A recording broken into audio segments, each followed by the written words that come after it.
Watertown, as we're about 8 minutes away from that start of this matchup between Pierre and Watertown. John Winkler alongside Mendel Miller. As Mendel, we mentioned it just a little bit ago, but this is a game for the Pierre Governors, just like the boys' game was. That on paper, this is in favor of the Pierre Governors. Now, the boys' game didn't go the way that they were hoping for. They end up with a 3-3 tie. The girls can't let that happen. They want to make sure that they don't win it on paper. They want to win this soccer game as well. Yeah.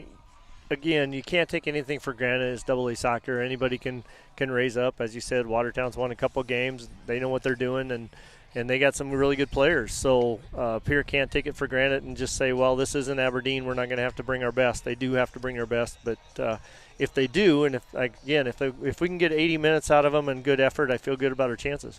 The Governors will go against this Watertown Arrow team who has scored 8 goals. They have given up they've given up 10 goals. So, again, the goal differential right at that -2 mark.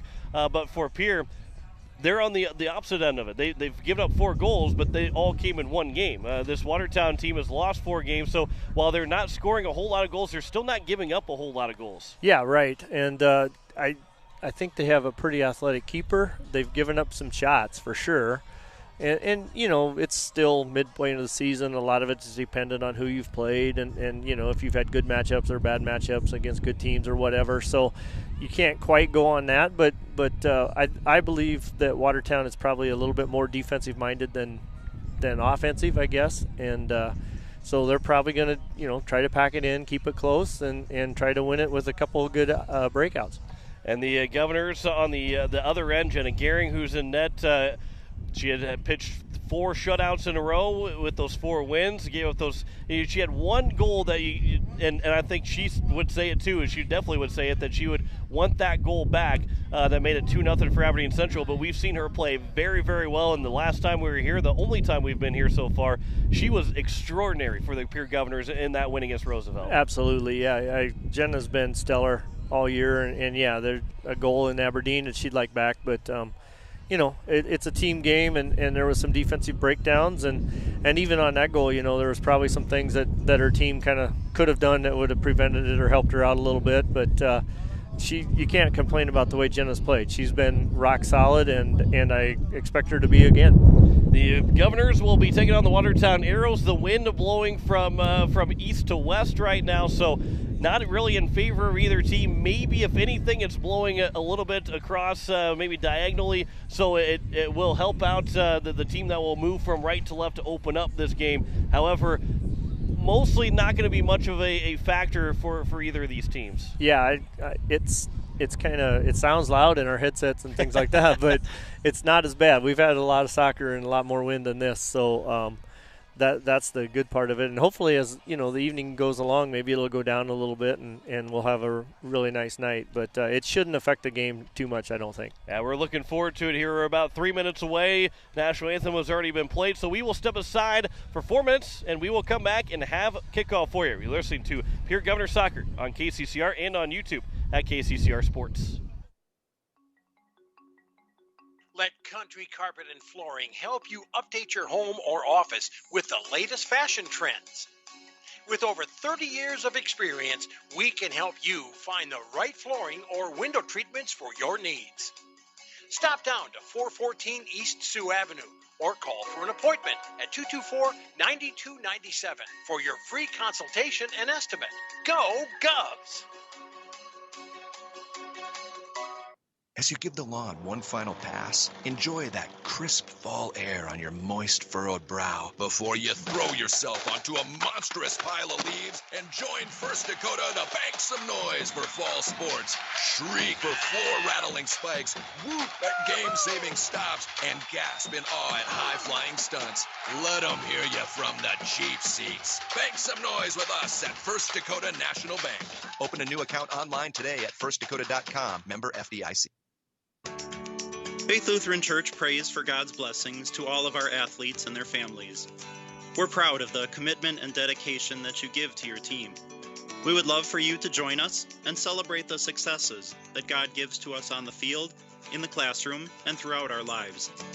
You can worship with us at Faith Lutheran Church on Sundays at 8:30 and 11 a.m., on Wednesday evenings at 7 p.m., or you can watch online at faithluth.com/livestream.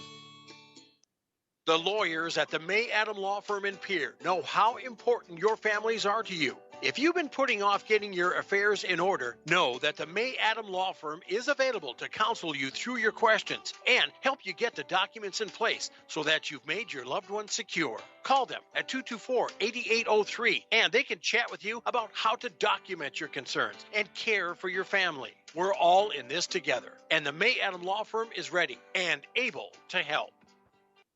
The frigid air of winter and the blistering heat of summer can really put a dent in your pocketbook. The gang at Weatherall Roofing and Insulation in Pierre say, just foam it. Saving money on your energy bills is what it's all about with Weatherall Roofing and Insulation. Let Weatherall Roofing and Insulation help you save money with their custom spray foam or blow-in fiberglass insulation. Call 224-7982 for a free estimate. And remember, just foam it. Confidence, professional care, experience, and diverse care for all ages are what you should be looking for in dental care. And that's exactly what you'll receive from Dr. Monty Bechtold and Dr. Murray Thompson at Pierre Dental Clinic. You can expect friendly, caring staff who are concerned about your dental health and offer you complete confidence with routine checkups, early morning appointments, emergency treatment, and the latest in dental technology. Local dental treatment, all at Pierre Dental Clinic. Call 224-5355 or stop by their office at 640 East Sioux Avenue in Pierre. Gateway Ford Lincoln Toyota in Pierre still wants your trade or your spare vehicle, and we're willing to give you top dollar.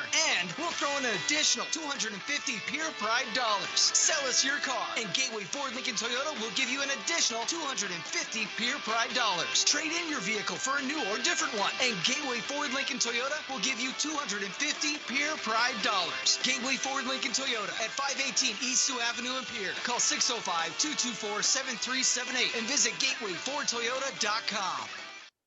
At Purist, we play to win, which led to being named the most innovative food company in 2021. For over 30 years, we have worked to develop the highest quality peas for plant-based protein on the market, which is sourced from several South Dakota farmers. Our alliance with farmers allows us to build a safe and secure food supply in the United States. Join our Herald production team and make moves, because at Purist, it's not just a job, it's a career. Apply online, PURIS.com. Purist. Born and bred in the USA.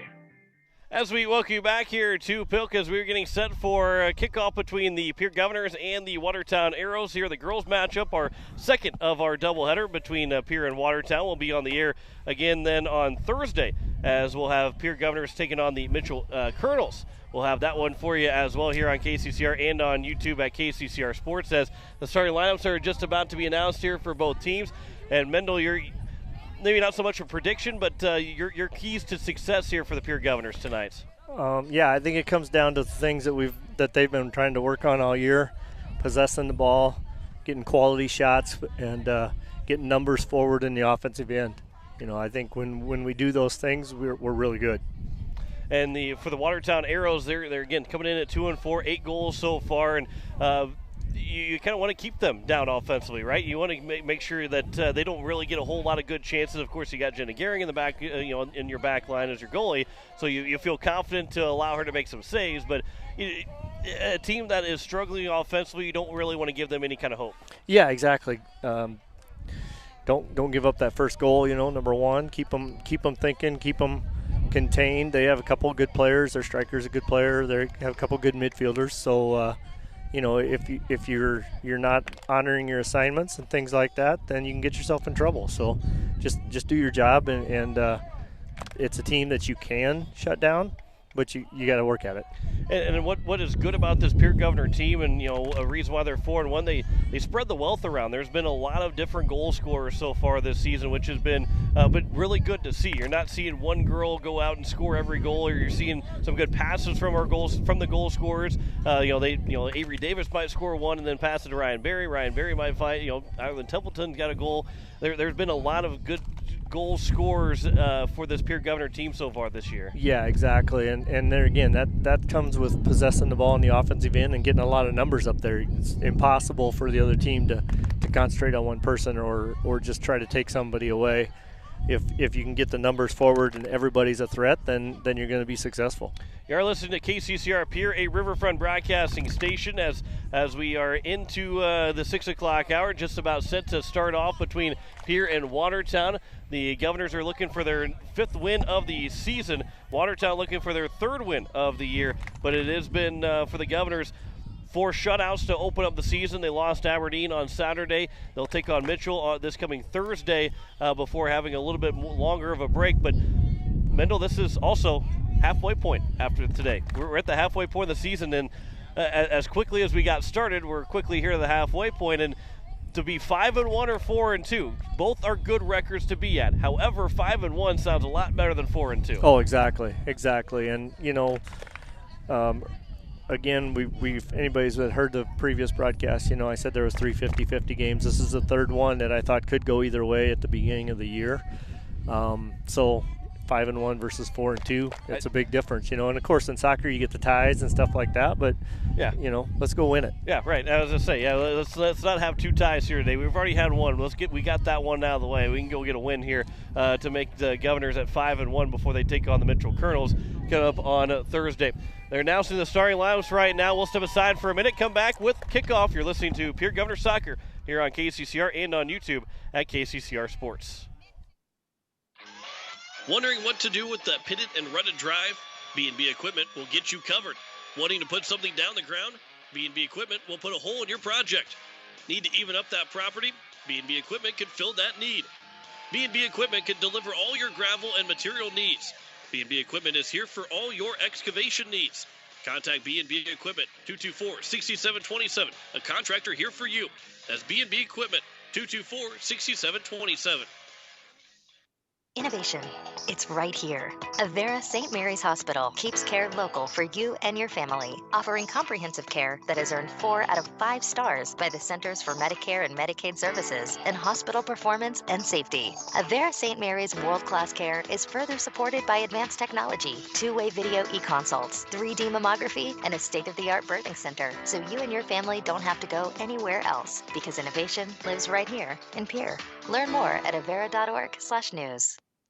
As we are back here waiting the kickoff between Pierre and Watertown, John Wickler alongside Mendel Miller, as the Governors are looking to go to 5-1 the season, coming in at 4-1, the number 2 team. That's a big thing too. They lost to Aberdeen on Saturday as the number 1 versus number 2, but because Aberdeen's 5-0, the seed points, yes, they hurt to lose. It always hurts to lose, but because they get the most seed points of a loss, they're still sitting at number 2, which is pretty dang good to be at right now. Yeah, exactly.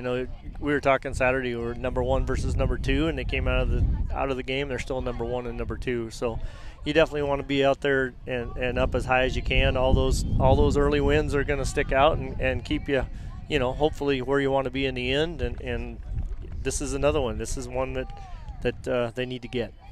Yeah, as we are watching, waiting for you get the starting lineups. Though they're going with the starting lineups, they're going to announce all the subs for the Pierre Governors, or maybe not. I'm not sure if they're going to just go through everybody. I think they got to figure it out now. Maybe. There we go. Okay, so now we're going to get the starters here. But the Governors, again, they're going to go from left to right to open up this contest. I believe they're going to go from left to right. I think so, yeah. Okay. I think that's what they said. Yeah. I was going to say they're on their respective sidelines, or their sides of the field. However, they could switch around. But the biggest thing, this is the first time they're playing a 6 o'clock game here this year, which they're 1 for 2 here. This is only our second home game, but a little bit different. Sunlight's a little bit different. The fans are not going to enjoy it as much as we're going to enjoy it because we're turned away from the sun. Right. We're in the best spot. We get the best seat in the house. We always do, but we get the best seat in the house in terms of where the sun's at tonight. Exactly. Yeah, we couldn't ask for anything better here. And just a couple things that stood out to me here since they're taking some warm-up time and things like that. Watertown's starting a 7th grader, an 8th grader, and a freshman, so they're a young team. I see that Pierre has a different starting lineup today. Jasmine Yost, the 8th grader, is going to be starting, looks probably on defense in place of Oksana Machakanaus, who has kind of a bad knee that's been bothering her. So, they're still, both teams I think are probably still trying to figure out exactly who they have and what pieces they have. And as we said, it may be halfway through the year, but there's still a lot of things that they can work on. You get Caitlin Hansen, the goalkeeper for Watertown. Again, she's made 50 saves on 60 attempts, an 83% save percentage. So giving up 10 goals in those 60 shots. Offensively for Watertown, they have three girls that have scored 2 goals. There we go. Try and say that in 5 times fast. Riley Campbell, Lydia Buckley, and Aspen Reynolds have those 3 girls have 2 goals each, and then you sprinkle in Reagan Campbell and McKenna Blank with the other goals, one's being an 8th grader with that goal. So not a whole lot of offense around, but you see some of the depth that they have as well. 3 girls with 2 goals each, and then you have 5 in total that have scored so far in the 8 goals. Yeah, right. And they're 2 Campbell twins. They're twins. They're number 3 and 4. If Perfect. people see it, yeah, exactly. That'll be good for you, right? Right. And they both play midfield, so even better to see that. You might just say Campbell. That's yeah. probably the way it's going to be, but Campbell to Campbell. Exactly. Yeah, I mean they're really good players. They're good players. They have, as I said earlier, they have a good striker in Aspen Reynolds and things like that. So. They do have the players that can give you trouble, and again, Pierre has to be really assignment sound. I think in Aberdeen we got broke down in the corners a little bit and out wide, but Watertown, excuse me, I can't talk either. They do not have Aberdeen speed, and very few teams in the state do. Honestly, Aberdeen's a skilled team, a fast team, and Watertown does not have that speed. But just because of that, we still have to be assignment sound. Yeah, and again, we're watching this with this game, the wind that will be blowing across the field from east to west, with a little bit of a corner wind out to the left side corner, the near side corner here. So we'll continue to see and monitor that. And of course, that wind will probably be here the whole. I mean, we're in Pierre, South Dakota. If it's not windy, we're kind of a little worried at what's going on. But Watertown will have the ball to start, I believe. It will be the Pierre Governors that get the ball to start, as we are ready to go for soccer here this evening. Just about 9 minutes behind where that 6 o'clock start, but as Avery Davis will kick things off, we are underway here this evening as Ryan Berry goes across to the near side, and it's going to be grabbed by Kyan Beck. And Beck here from the near side, she'll look to pass it back, trying to maybe touch one along for Camden Kuipers, although it will be played back from Watertown, as Riley Campbell will pass it up, and it will be taken by Hannah Wahlberg. Well, I love the white jerseys with the purple numbers. I can see that just so plain as day. Also the green jerseys with the white numbers. Yeah, you got a good day for that. It is a good day, as the Governors will turn it over, although Watertown will turn it right back over. Ellie Hughes a pass. Now Avery Davis, as she's at the top of the box. That pass to the near side is going to be intercepted, but Ireland Templeton now has it for the Pierre Governors. Over at Barry, and Barry will try and get through a defender. Her pass leading forward for Templeton, although that is going to be intercepted by the Watertown Arrows, and now coming the other way is Riley Campbell. And Campbell, a pass goes off of Beck and now gets it back to pass it for Reagan Campbell, and then played back up for Reagan Campbell again, where it be here the near side for the Watertown Arrows. Aspen Reynolds plays it back. The pass goes off of Kuipers. It'll be a throw now for Watertown here right in front of us, as we are just underway between Pierre and Watertown here this evening. That goes back for Reynolds, and now Ryan Berry will take over for the Pierre Governors. As Davis, that pass for Templeton, misses Templeton, and now will be played for the Arrows. Back up and headed there by Brianna Sargent. Berry at midfield with the battle, one-on-one battle. Feet get tangled up. They allow play to continue. Not sure who you're going to call a foul on if you're the referee is going to blow the whistle there, because it was a good battle between those two, and Maher will play it back to Jenna Gehring to get her first touch of the evening. Here's Brianna Sargent on the near side for the Governors.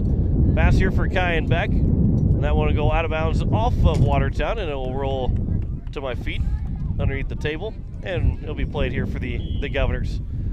So Sargent will throw it in. Good play there, Mendel. It was coming slow enough. There was no danger. Couldn't have messed that one up.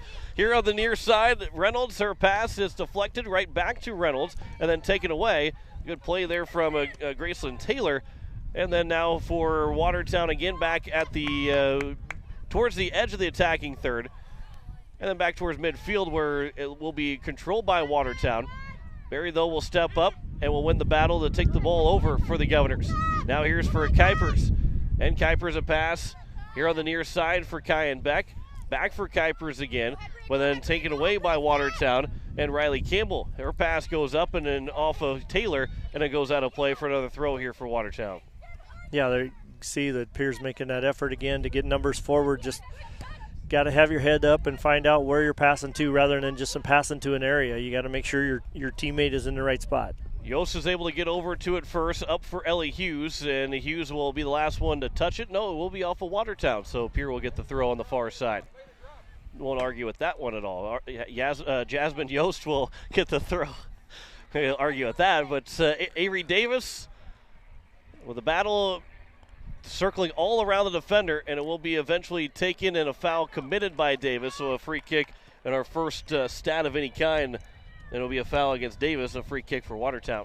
I was going to compliment you. You had your first Reagan Campbell, Riley Campbell perfectly. I did. I am very surprised at myself, and I'm 1 for 1 and probably should retire after that. It's not going to happen again. Here is going to be Riley Campbell. No, it's not Riley Campbell. See, I already messed up. It's going to be Sophia Canis that had it. Number 9 and number 4 look kind of similar in terms of numbers, as Jenna Gehring will play it back out. Kneed along by the arrows, and it will roll back towards the edge of the box where Jenna Gehring is able to let it roll, and then it'll go out of play for a goal kick. Looked like maybe Gehring, I think she touched it, but right after it went out of play, just maybe helped it along a little bit to make sure that it went out off of Watertown. Right? Yeah, I think I can't see. That's a long ways away. But I hope that she let that go out before she touched it. But it was a goal kick for Gehring, so now here's Barry, a pass up for Templeton. Barry will step back up to steal it away. Templeton has possession for the Governors. Her pass now for Kuipers. Kuipers started to overrun it, but the pass now for Kyan Beck will step to the pass. And then we'll try and lead one along for Sargent, but it will roll just out of play. But a good idea from the Governors and a good lead passes and a good job by Kyan Beck right here that will get a throw to go to the ball instead of letting the ball come to her. Yeah, exactly, and that's one of the keys, and it's going to continue to be one of the keys is you got to go meet the ball. A throw knocked down by Barry. Good pass back for Brianna Sargent. Now Graceland Taylor has it and will look to reverse fields, although against the wind it didn't get as far as she probably would like it to. And Ellie Hughes had to step up, and Island Templeton will end up taking it away. Yost back to Templeton on the far side at midfield. Her pass for Hughes is going to be intercepted by Watertown. And now a through ball. Jenna Gehring will come out and clear it away. No danger there from Watertown. Here's Kuipers on the near side, as Kuipers will look to go towards Davis, but it will be intercepted by the arrows.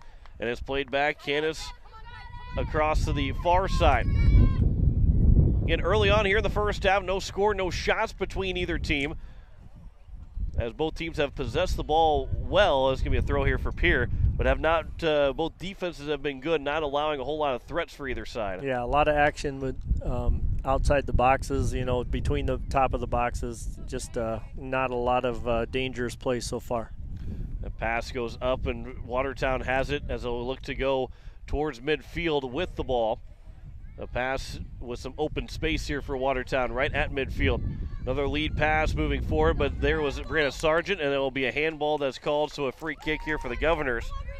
As Sargent will step it up at midfield, and she'll take a couple steps back. And now we'll get the referee to walk off maybe the 10 yards to back up the Watertown Arrow defender and Riley Campbell. And she'll slowly walk back, and I think she was a little disappointed that she had to walk back a couple steps. Well, she did the right thing there. Pierre's trying to go fast, and she made the ref come and walk it off and gave her teammates time to get set.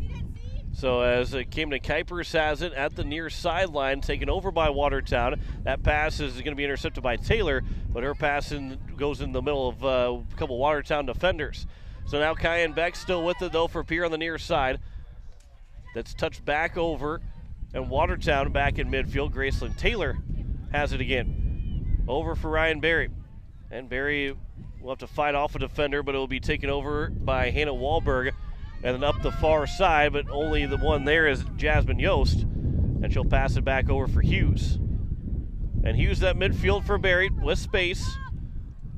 Try to lead one along for Hughes, and Hughes will try and win the race down to it. And at the sideline, a battle. Hughes wins the battle. They have possession, and a pass goes back for Yost, who have to step up, but it goes out of play, so a throw here for the Governors, and they'll quickly throw it in before we had any subs come in. And it will be back for Watertown, and now taken over by the Governors. Still no shots from either side. Taylor has it here at the middle of the field. Here's Templeton. A pass for Barry. Barry overstepped it and tried to get a pass for Hughes, but that got blocked up. And now a battle on the far side. It will go out for a throw, and it will be for the Pierre Governors. And we will have our subs come in. So we'll have Alexis Campia as well as having Grace Richter come in to the game for the Governors. As Kuipers and Hughes will both take a seat. Our first subs, we haven't seen any Watertown subs, although we might have one here shortly. No score between Pierre and Watertown. Well, I thought maybe we were going to have a sub up, but they've walked back to the bench. Yeah, they don't look like they have a very deep bench or a very large bench anyway. So. There they go. Now they're walking back towards the middle of the field. So we'll have a couple subs up coming here for Watertown shortly. The Arrows have it from their defending third, the edge of the defending third. Here on the near side, a pass goes off. That was off of Reynolds. And now here's Campia. A pass for Barry, or maybe Templeton, but Barry will take it. And a pass across the far side for Richter. Richter will try and beat her defender to the far side. Richter will end up knocking down a Watertown Arrow player, and it'll be a foul call on Richter. She was trying to make that play. Watertown defender got right in front of her, and she ended up taking the brunt of it, did the Arrow, and ends up being a foul call on Richter. Yeah, good play there by the defender getting in her way, and Grace just didn't stop in time to avoid the contact. 32 maybe? It looks like 30-20 left. Oh, you're talking about the defender? No. Okay, you're talking about the time. Yeah, we can actually kind of see a little bit of the clock here. We put ourselves in a good position. I like this spot where we're at. You can see the clock a little bit better here at Pilk. As at midfield, Yost will knock down, steal the ball away. And now Richter on the far side tries to win the race to the corner of the box. Richter starts to get in, but it's cleared away by Watertown. It rolls out, does not roll out momentarily, and then it will roll out for a throw upcoming here for the Governors. From that far side, a quick throw in for Davis. A pass for Templeton, still at the top of the box, but she'll end up losing possession and stolen away by Watertown. And now here for Brianna Sargent. Sargent, a pass for Campia. Campia tried to reverse and go back over for Templeton, but it got taken away. That was by Riley Campbell, and then up and knocked down by Graceland Taylor. Good defensive play there from Taylor, now allowing Watertown to break. Barry leads one forward along for Richter again on the far side. The defender overran the ball. Richter still has it. A pass comes into the top of the box for Davis. Passes it back for Barry. Moves to her right, and then will be cleared away by Watertown with, again, no danger and no shot from the Governors. Although that was starting to look a little dangerous from Pierre. Yeah, we're starting to build into it. We're starting to possess the ball on the right side of the field anyway, so it's looking better already. So now here is Barry again, heading into the edge of the attacking third, and pass for Campia is too far in front. Watertown again still with it and will lead it forward. Graceland Taylor is there. Taylor will turn and will shoot one right in front of us, coming right into your living room. And it missed the camera. But it is going to be a throw here for the Watertown Arrows. You're ready, Mendel. I had it. You had it. I know how much you guys paid for that camera. As it will be a throw here for Aspen Reynolds. After a couple of subs come in for the Watertown Arrows. And the pass was nearly intercepted, but it's going to be a throw here for Watertown. Blank will throw it in as Davis stepped in front of that first pass. Now a pass for Davis. Kyan Beck was able to intercept that first initial pass from Watertown. Stolen back by the Arrows, then back across midfield where Yost is able to step up and make a defensive play. Yost still hounding the Watertown Arrow. Looks like that was Riley Campbell out over on that middle of the field. And now here's Barry up, trying to lead for Davis, and a foot out to stop was Elizabeth Olsen. Otherwise, Davis was in all alone against the goalkeeper. And now a pass down to the near side, goes off a back, and it will go out of play for a throw for Watertown. The Governors have kind of opened space up a little bit. They've made Watertown start to defend, not just on one side of the field, but through all three parts of the attacking side for the Governors. Yep, and a little bit of what we saw in Aberdeen, just that one last pass to really get dangerous hasn't been there, but I think it's coming. Barry has it at the edge of the attacking third. A pass to the near side for Beck. Beck will chip it around the defender, but it chipped just a little bit too far, and it will roll out for a throw-in. Now, the goals aren't there, the shots aren't there right now for the Governors, but Mendel, would you say that this has been one of the best offensive performances early in a game for the Governors that we've seen this year? Yeah, they've definitely started up a little bit earlier with that possession, and like I say, that's what the key is for Pierre, is to possess the ball, and they're doing that. As Barry will take the ball back over again here for the Governors. Barry with a long shot, it'll roll its way through. There's our first shot of the game. That somewhat breaks the ice as Caitlin Hansen will get a relatively easy save. However, our first shot of any kind goes on target, and a save made from Hansen. We're looking for our first goal now. We've had our first shot. Let's get our first goal. Yeah, sometimes you just got to, like you said, break the ice. Just let them know that you're ready to shoot. As a quick throw, that one will be off of Watertown. And now here comes a throw for Sargent for the Governors. As we have about 25-50 left to go here in the first half. No score between Pierre and Watertown. That one will go out, and it will be another throw here for the Governors. It will be on the air on Thursday as the Governors will take on the Mitchell Colonels. 4 and 6 o'clock. Cameron Kuipers will check back in. But 4 and 6 o'clock for the Governors taking on the Mitchell Colonels. We'll have the doubleheader for you on KCCR and on YouTube at KCCR Sports. Sargent with the throw. Davis to pass to Barry. Then off of Richter at the top of the box. Comes back to Barry. She'll make one move. There's a long shot and a save made by Hansen. Another good look there from Barry. Still outside the box, but two good shots early on in this contest. Yeah, that was a good shot. That one tested her. The first one didn't get all of it, but that one's a better shot. And typically the more she shoots, the better she gets. Here's Grace Richter on the far side. Looking to attack again for the Governors. Tried to lead it forward for Barry, but that one a little bit too far. And then taken by Watertown up. And it will be a pass for now Taylor at midfield. Graceland Taylor up for Templeton. She'll control. And now for Barry. Nice soft touch to Barry. Now try to lead it into the box for Richter, but just couldn't win the race with the goalkeeper, Caitlin Hansen, over there. On the far side, Watertown again. And Yost looks like it's going to be a foul called on Jasmine Yost. Going to be the third foul charge for the Governors. And now we'll have Reagan Ray check in. Yeah, that's almost the same exact foul that Grace Richter got called on earlier, where the Watertown girl jumps in front of her as Jasmine's running fast, and you can't stop that quick, and she runs into her, falls down, and they go the other way. So as we'll have another sub coming in here shortly, but the Governors, Grace Richter, will take a seat as Reagan Ray is in for the first time here this evening. Again, watching here, if you're watching on YouTube at KCCR Sports, listening on KCCR and online at kccrradio.com. Kyan Beck here on the near side has it for the Governors. And Beck a pass for Barry. Steps on top of the ball, but still has it. A pass goes across for Ray. Up in the air, and Ray will look to chase after it, but it will be now the Watertown Arrows that have possession again. And the Arrows from there defending third. Back out. Templeton will step in front of a pass. And Ireland Templeton will lead one forward for Yost.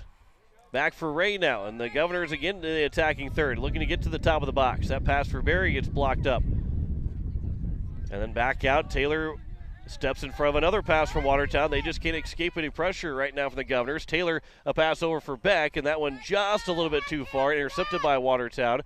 And a pass that's led for the Arrows. A little bit of hesitation from Brianna Sargent, but no problems there as the next pass went right to Margaret Maher. And now here's Avery Davis for the Governors. And on the far side, or the near side, all the way down on the far end of where we're at, on the near side, on the right side of your radio dial, there's going to be a throw here for the Governors, and we'll have a sub coming in. C.J. Schetzel. So Schetzel will check in. I got to re-update my roster. You got to get on those guys and get an updated roster. If they're going to change players and numbers, you got to be the first to know. I appreciate that. I appreciate you stepping up for you. Avery Davis will take a seat as the Governors will cross one into the box and it'll roll out of play. And it'll be a goal kick here for Hanson for the Watertown Arrows. With 21:56 left to go here in the first half, no score between Pierre and Watertown. Their only shots have been two saves for Hanson as the Governors, and they both come from Ryan Berry, just outside the top of the box. And that one will be down the field. Maher will get over to it, and will pass it over for Gehring, who will settle things down, and then go to the far side for Taylor. And Graceland Taylor goes up. Jasmine Yost on the far side. That pass for Ray, and it will be controlled by Watertown, although Ray looking to steal it away. She does, and try to lead it forward for Schetzel, but could not. And it will be played back and down, and Gehring will let it roll into the box, and where she will grab onto it. And we'll see how quickly they move forward. They'll get it over for Sargent here on the near side. And now Sargent for for Beck, and now for Kuipers. Kuipers a pass just a little bit too far for Berry, and Watertown at midfield will take over. That pass, trying to lead it in. Gehring will have to come out of the box and will tap it along. Really nice touch there by Jenna Gehring, not panicking, just tipping it by the one runner Watertown had and right to Yost. So now Yost, as she tried to get it farther down the far side, ended up getting blocked up, and now will go out of play, and it'll be a throw here for Watertown. Still no score between Pierre and Watertown. No shots from Watertown. They've had a couple of chances that have gotten farther towards the box, but Jenny Gehring has been there to not allow any shot attempts for the Arrows. Yeah, Pierre's been really good right now. I mean, they've had the ball for most of the last 10 minutes, and Watertown's kind of resorted on just long balls, trying to send it to the box and hope something good happens.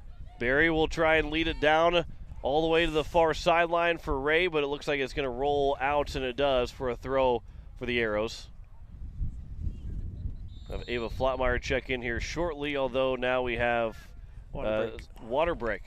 So we did not have that in the boys game. Really? They did the girls JV game. They took one. So we do have a water break here in the girls varsity game, which means that we will take a break with them. We'll step aside for a minute. We'll come back with the second half of the first half, if that makes sense. You're listening to Pierre Gunner Soccer here on KCCR and on YouTube at KCCR Sports. Back in a minute.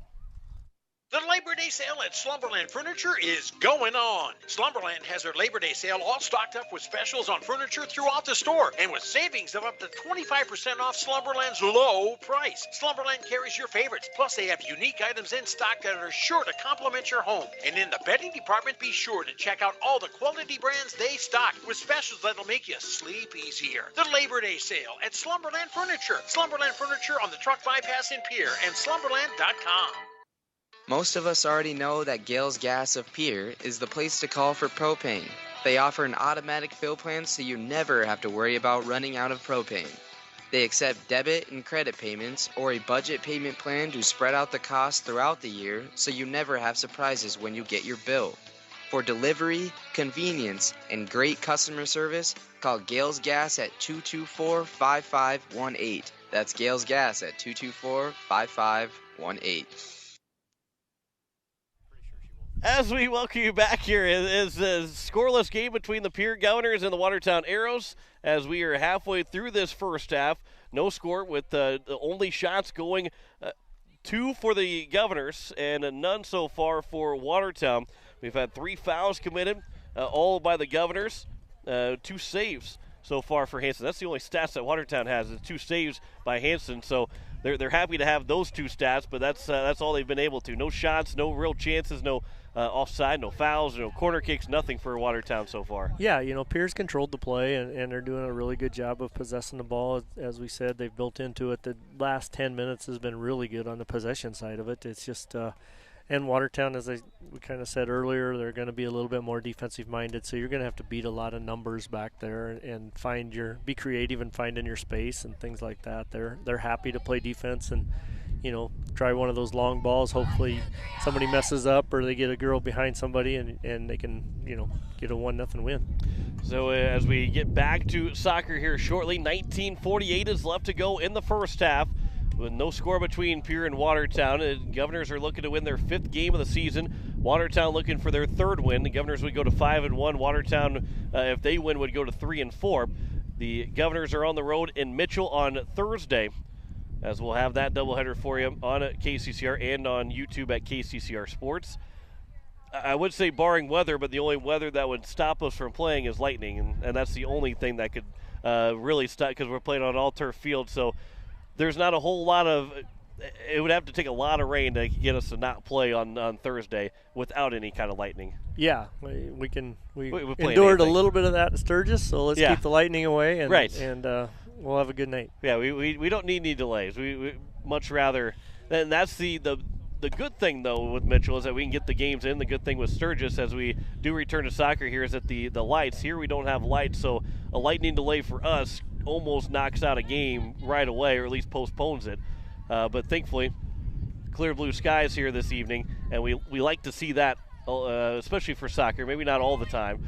But the Governors, Grace Richter, got to be careful what I say. We still need a lot of rain. Right. Brianna Sargent, a pass goes over Camden Kuipers, just not right now. Out in Templeton, she has it towards the top of the box. A pass maybe for Richter that was a little bit too far in front, so it'll come back out towards midfield. And now here's Maher to be played. Kuipers goes over for Sargent. And now Brianna Sargent up towards that near side, but it's intercepted by Watertown and is played back down, and it will go out for a throw for the Governors. Sargent will take it here right in front of us with 18:40 left to go here in the first half. On the near side, Richter will steal it away. A pass for Schetzel. Templeton trying to get the ball back from Watertown. It will be played here for Kuipers. She'll play it back for Sargent. Good pass in open space here on the near side. Now Flatmeyer. You have a Flatmeyer pass over. Richter has it, and she'll turn and give it for Sargent. A touch for Templeton, and Templeton plays it back. And now here is Taylor. Taylor moves in. Sargent tried to touch it with a little give and go back to Taylor, although it will be intercepted. Knocked down by Taylor. And then Watertown still has possession here on the near side, where they'll play it back up. Richter knocked it down, couldn't control it. And now Watertown with Riley Campbell will have it taken away by Camden Kuipers, and we'll have a foul called, and it will be against Campbell, so it'll be a free kick here for the Governors. Yeah, good play there by Camden Kuipers. She started back towards, getting behind the ball to play defense, and realized that she could just stop, and the girl was going to dribble right into her and win the ball. Here on the near side, it is Sargent again. That pass is deflected out of play. Well, it should have some subs, as Avery Davis will check back in. We'll also have Lydia Buckley, the senior for Watertown, back in the game. Davis, one of the senior captains, she'll give Schetzel a break, as she'll return back into the contest with 17:10 to go here in the first half. Still looking for our first mark of this scoreless soccer match between Pierre and Watertown. That cross comes into the top of the box. Davis, her shot, that one just goes high over the crossbar. Really good look there from the Governors, and that one just misses. Yeah, good play there by Avery Davis. Controlled the ball out of the air, dropped to her feet, and she got a good quick strike before the defense could adjust to her, and just over the top of the crossbar by inches. So we'll have Allison Hutchinson check in for Reagan Ray, as a goal kick here for Hanson, as the Watertown arrows. Ryan Berry, a little wave to the camera. I'd much prefer she was concentrating on soccer instead of the camera. Is that speaking as a color commentator? That's on my day job. That's your day, okay. As is Grace Richter, the pass on the near side that will roll out, and it will be going for a goal kick. You gotta stay loose every once in a while, though, right? Yeah. Ed Berry will check back into the game, as she'll give Templeton a break. Oh, I gotta give you a hard time every once in a while. That's okay. As there is 15:45 left to go here in the first half. A goal kick here for Hansen for Watertown. As Watertown moves from right to left, Ava Flatmeyer will go looking to attack, take the ball away in the attacking third here for the Governors. Still on the near side, it is Katie Fisher that will pass it back. Flatmeyer again trying to hound the Watertown Arrow defense. A touch up. Fisher again will get it back out, but is knocked down by Kuipers, and now here's Barry with it. And Barry with a left-footed shot that goes just wide. A really good look there for Ryan Barry. And the Governors have had 4 shots, and 3 of the 4 have been very, very dangerous against Watertown. Yeah, good rip there. Went to the top corner. Just maybe the wind pushed a little bit. Maybe got around it just a little bit. Didn't miss by much. And a good kick from with the left foot as well. And a really good look there from Barry. Because the dominant foot's the right foot, correct? Yeah, she scores more with the left, actually. Okay, let's see. Well, she had the first 2 shots with the right, and the last one came from the left. So she's changing the looks up a little bit, which, again, signs of good soccer players being able to use both feet to try and score. I'm about to say both foots to try and score. glad I stopped myself and now laugh at myself that I almost said it. Here's a throw for Watertown, as checking in will be Shelby Spildy, the freshman, as she'll give a break for McKenna Blank, the 8th grader. And what you see in South Dakota soccer a lot too is a lot of the underclassmen being used varsity-wise. If you see some 7th graders, 8th graders move up into the varsity ranks a little bit quicker in soccer than you do in maybe other sports, but there's a reason why they're there, as the Governors are looking to attack Hutchinson. Well, it goes out of play. Yeah, and they're again, there's one of Pierre's 8th graders making a good play on the ball and winning the ball, and that's one thing about soccer. They don't have to be 6 foot tall or 5'10" to play. They can be a little bit on the smaller side, and if they're quick and have skills, they can see the field. Yost had a cross that got knocked down. Here's another chance from Barry that maybe tried to cross it over for Flatmeyer. It was going wide, but it's grabbed by the goalkeeper, Hansen. So we will have another throw or another kick there from Hansen, as it will be played here for Katie Fisher. Up now for Graceland Taylor, and Taylor will turn as she's at midfield. Her pass is intercepted and knocked down by Wahlberg. That one's bouncing high. Maher trying to get back. There's a shot that got partially blocked, and still a chance. There's a shot and a save made from Jenna Gehring. That came from Katie Fisher, and the first save from Gehring here this evening. Yeah, good save there. And there again, you can see the difference between Pierre and Watertown. Watertown wants to attack quickly and get a shot quickly before you can get back on defense, and Pierre's trying to possess the ball. Kuipers, their pass just a little bit behind or in front of Flatmeyer, so a turnover and a throw now from Watertown Arrows. Maya York, another 8th grader for the Watertown Arrows, threw that one in, and now at midfield, that's passed up by Shelby Spildy. Again, a lot of underclassmen for this Watertown team. Was there just one senior? I think you might have mentioned it, just 2 seniors on this Watertown Arrow squad, which is very unusual to see in AA soccer. As it goes played back here, here's Camden Kuipers. And Kuipers looking to get towards midfield. One move around the defender, but then the pass, it will go out and will be a throw here for Watertown. Under 12 left to go here in the first half. No score between Pierre and Watertown. That one will go out. Another throw upcoming for the Arrows. Kyan Beck's waiting to check back in here shortly, as Watertown will pass it back to the defensive line.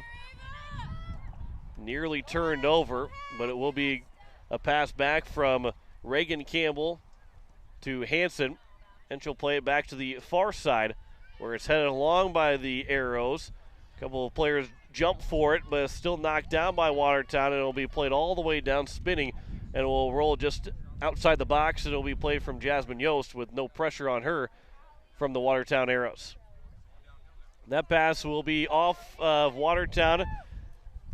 Subs coming in. Should have 2 subs coming in here for the Governors. It will be Beck and Hughes that will come in. As Flatmeyer, and we'll see Hutchinson also take a seat for the Governors. With 10:48 left to go here in the first half. Governors have had the control of this game in the first half offensively with their 4 shots, 2 saves so far from Hansen, but right now nothing to show for it. Much different than what the last time we were at home when the Governors were playing Roosevelt. We saw the Governors really not have any strong offensive looks early on in that game. They've had some strong looks throughout this first half. Here's now Richter. He'll try and lead one forward for Davis. Here's an opportunity for Davis, but Hansen came out at the top of the box. The play, Barry still has it for the Governors. Now here's Richter. Richter will get around her defender. Pass goes back for Barry. Here is Barry now. That pass goes off of Watertown, and it will be played for a throw.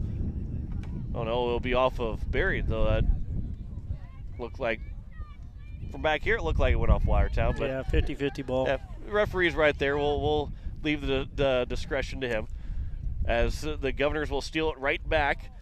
Barry steps up in front, but now Watertown will retake the ball at near midfield from their defending third, passing it back. Watertown still with it here on the near side. That pass goes up for Riley Campbell, over for Reagan Campbell. Richter is there to steal it away. Now Kuipers for the Governors. That pass for Barry, maybe not enough juice to it. Nearly stolen away, but Barry did a good job of going to the ball to take it back away from Watertown. And now the Arrows back in midfield will pass it back across, and it'll roll all the way to the edge of the box, and it'll roll through the corner of the box.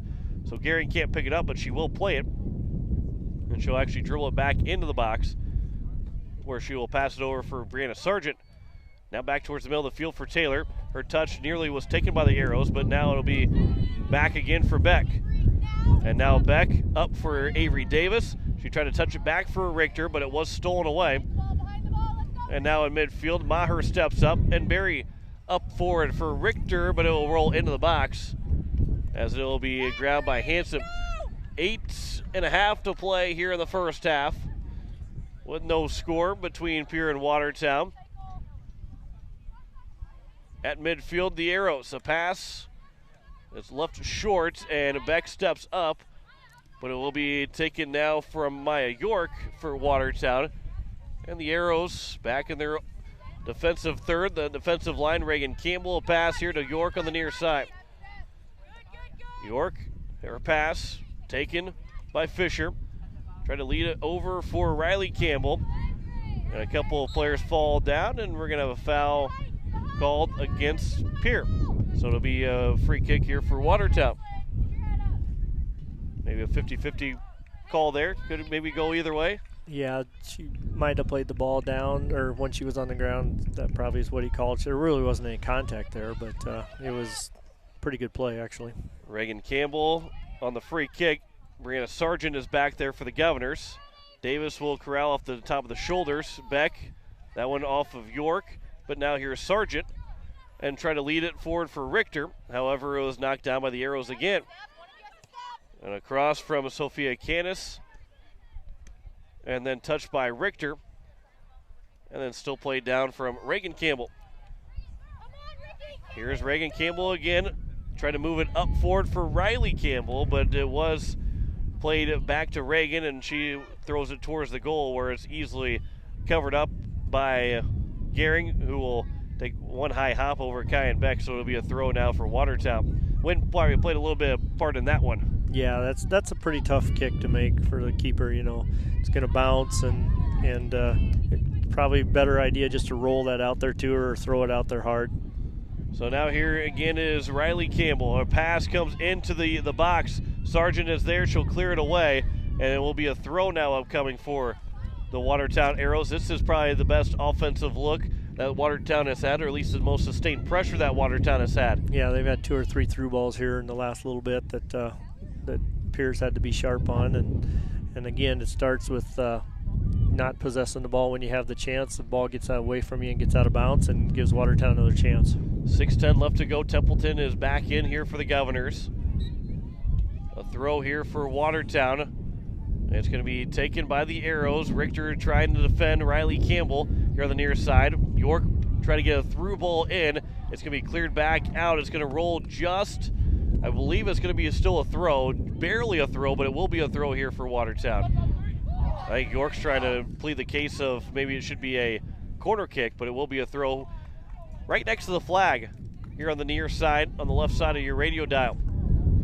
With under 6 minutes to play in the first half in a scoreless soccer game between Pierre and Watertown. Beck will start to clear the zone. Templeton is there. Her pass up for Davis. And now Davis will try and lead it forward, although she's got to turn back and try to get it back over for Beck. Davis against two different Watertown Arrow defenders. Got the ball taken away from her. And now a pass here for Watertown. Riley Campbell trying to get it in. Good defensive play from the Governors, but not clearing it out. Richter tried to play it out of the zone, and she will get it blocked up, although the Watertown defender got knocked down, and it will be played out of play for a throw for Watertown. Yeah, definitely Watertown's best sustained pressure here in the last 5 minutes. And it is, yeah, in the last 5 minutes of this first half as well. 4:55 and counting here in the first half with no score between Pierre and Watertown. On the short throw to Reagan Campbell. The pass goes back, and it's from the edge of the attacking third, Elizabeth Olson leading it back in, and that will roll all the way out. And now the Governors can take a deep breath as they've been able to sustain that pressure from Watertown. Yeah, we need to finish this last 4 minutes here and get some momentum again, get some possession. Gehring will pass it here the near side for Sargent, and Sargent now the sideline for Beck. And Beck with some space, starting a small run here for the Governors. Her pass just misses Richter, and that will go out of play for another throw for the Governors. And we'll have sub coming in. Camden Kuipers will come in for Richter, who seems to be in some discomfort. And Sargent will throw the ball in. And it will be now here for Reagan Campbell. Here is Barry at midfield. Bumped off the ball, but she stayed with it. Gets straight there from Ryan Barry. Now a pass looking for Beck, but it will be played back. And Beck again here on the near side. Beck got knocked down, and it will be a foul committed by Watertown, so it'll be a free kick here for the Governors. And with 3.5 left to go here in the first half, it's an opportunity for potential for the Governors looking to score that first goal of the game. From the sideline on the near side, Kyan Beck, that goes out of play, and it will be a throw here for the Governor. Actually, it's going to be for Watertown. Went off of Pierre last. I didn't see that. I thought that was obvious, so I guess. As it will be now for Watertown, but taken by Templeton. Here's Barry. And Barry, a pass that's going to be intercepted by the Arrows. And on the far side, here is Watertown again. Intercepted by Maher. And at midfield, Watertown. A pass up for Reagan Campbell. Almost had it perfect in the first half. Here's York.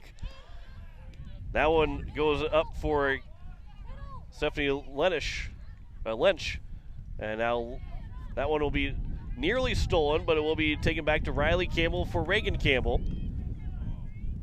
As the Arrows move in again, but it's cleared away by Maher. Back out to midfield. Davis trying to steal the ball away from the Arrows. That one is coming in, but it will be grabbed by Gehring at the top of the box, and she'll quickly escape the zone with just 2 minutes left to go. She'll get it out towards the midfield. And it will go out for another throw here for the Governors. Nice play there by Ellie Hughes to win that ball. Ava Flotmeyer and Reagan Ray are checking back in. Beck and Hughes will take a breather, which will likely last through the end of the first half with about a minute 30 left to go. Here between Pierre and Watertown in the first half. Still no score between the Governors and Arrows. In the last 90 seconds of this first half, Watertown will steal it at midfield. That pass knocked down by Taylor. And now Templeton up, trying to spring a Flotmeyer. Ava Flotmeyer trying to race after it, but Watertown will win the race to it, to the near side, or the far side, to the sideline. It will go out. It will be a throw here for the Governors. So in the last 1:05 now, the Govs will have an opportunity to potentially take that first lead. At the core of the box, it's Barry. So touches it for Templeton. Templeton with a high shot, and that will go wide. As when she tried to go from that to that far post here on the near side and will miss. So 5 shots here in the first half for Pierre, 2 saves for Hansen, the goalkeeper, with now 40 seconds left to go here in the first half. Pass in the near side. Nearly intercepted by the Governors, nearly taken by the Governors a couple times, but it will be Sargent that comes away with it. Now bury a pass towards the top of the box for Davis, just missing her. And now with only 20 seconds left to go, it'll roll out and it'll be a throw here for the Governors. We'll see if they can move rather quickly here in the last 20 seconds. It's Davis towards the top of the box to the corner. A pass over for Templeton. With 7 seconds to go, Barry with a shot that got blocked down. It comes back here, trying to touch it over for Templeton, and Watertown will clear the zone and clear it all the way back across midfield, and that will be the end of the first half with no score between Pierre and Watertown. The Governors mostly dominated that first half, having its 5 shots to Watertown's 1. However, no goals between either side. We'll step aside for 3 minutes, come back and have some halftime stats for you. You're listening to Pierre Governor Soccer on KCCR and on YouTube at KCCR Sports. No one likes to have electrical problems, but when they happen, call Todd's Electric at 223-2518. With over 28 years of experience, Todd's Electric can handle any type of electrical problem, whether it's residential, commercial, or agricultural. Their knowledgeable staff knows and understands the importance of your home, business, or ag facility and are prepared to help. Call Todd's Electric at 223-2518. That's 223-2518. Todd's Electric, serving the Pierre and Fort Pierre areas. The line to power. The Clubhouse Hotel and Suites has Midwestern charm and unprecedented attention to detail that provides the perfect getaway. The Clubhouse Hotel and Suites provides a complimentary deluxe continental breakfast featuring hot waffles, biscuits, and gravy. They also have an indoor children's water playland, whirlpool and fitness center, and a beautiful backyard patio with seasonal fire pits. Everyone deserves a night away. Call 605-494-2582 to make your reservation today. The Clubhouse Hotel and Suites. Experience luxury in the heart of South Dakota. At Oahe Federal Credit Union, their Recreation Loan Special is back and better than ever with rates as low as 2.55% APR, 90 days, no payments, and terms up to 15 years. Apply online at www.oahefcu.coop or pick up an application at 221 East Pleasant Drive in Pierre. Some exclusions may apply. See the website for more details. People helping people. Oahe Federal Credit Union. First United Methodist Church would like to take this time to wish the Pierre Governors great success in this sports season. Athletic competition builds skills, leadership, teamwork, and provides lifelong lessons in character development. I'm Pastor Greg, and I invite you to join us for meaningful worship, personal growth, and compassionate fellowship. For a list of worship times and upcoming events, visit our website, pierrefirstumc.org, or our Facebook page, Pierre First United Methodist Church. When you want the best prices and best selection, go to Wagner Auto in Pierre. The certified sales staff at Wagner Auto will provide you service after the sale and how to get easy financing. Check out their website, WagnerAuto.com, or stop in. They have the best prices and won't be undersold. Wagner Auto has the region's largest selection with over 280 new and quality pre-owned vehicles. GM certified pre-owned vehicles give you peace of mind with their 12-month or 12,000-mile bumper-to-bumper warranty and 5-year or 100,000-mile powertrain warranty. Log on to WagnerAuto.com or stop by Wagner Auto in Pierre, South Dakota's oldest auto dealer since 1907.